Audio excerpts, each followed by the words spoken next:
Thank you, Deputy Speaker.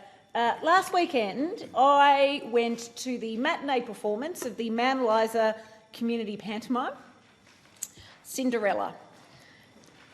It was extraordinary. It has to be said, I don't think I'll ever look at Reverend Cameron McAdam the same way again, having seen his performance in the pantomime.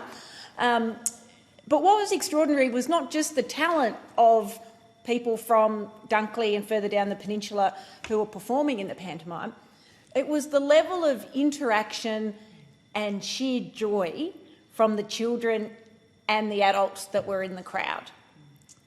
It was the way the kids, it took them one instance of a character looking out into the crowd and saying, "Yes, I am," for the kids to work out that they had to say, "No, you're not," in response.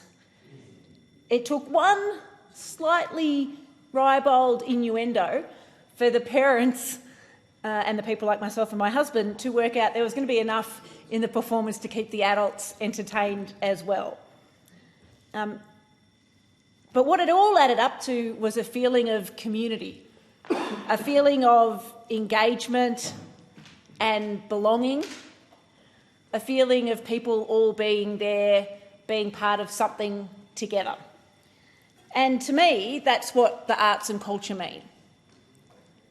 Sure, sometimes they mean going to a gallery or a performance in the city at the Arts Centre, but more often than not, arts and culture means being part of a joyous exhibition, pantomime, play, live music performance in your local community with others who are either indulging in their hobby or performing in their profession in a way that makes you feel connected to the rest of the community.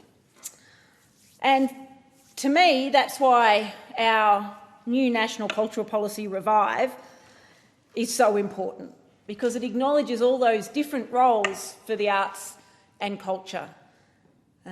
It recognises that portfolios other than the arts are also intrinsically involved or use the arts and culture to benefit communities.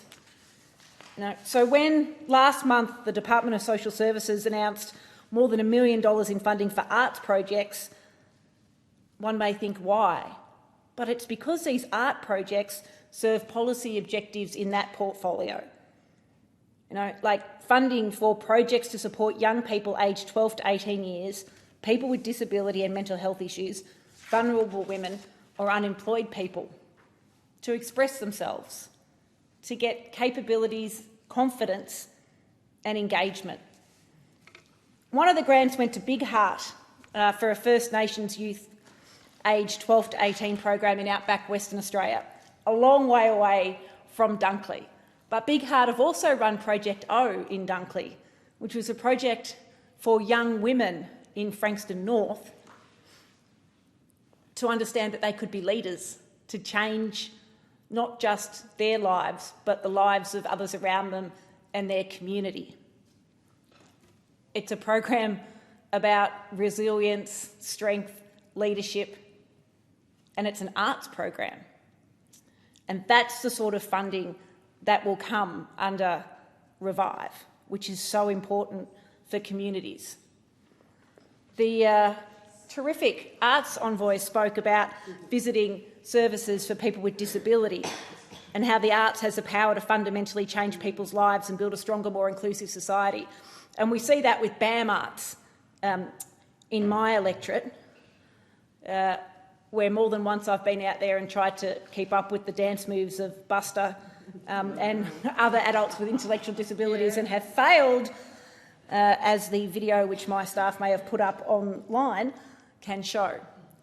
Just sheer joy and engagement from the parents and the adults who perform at BAM.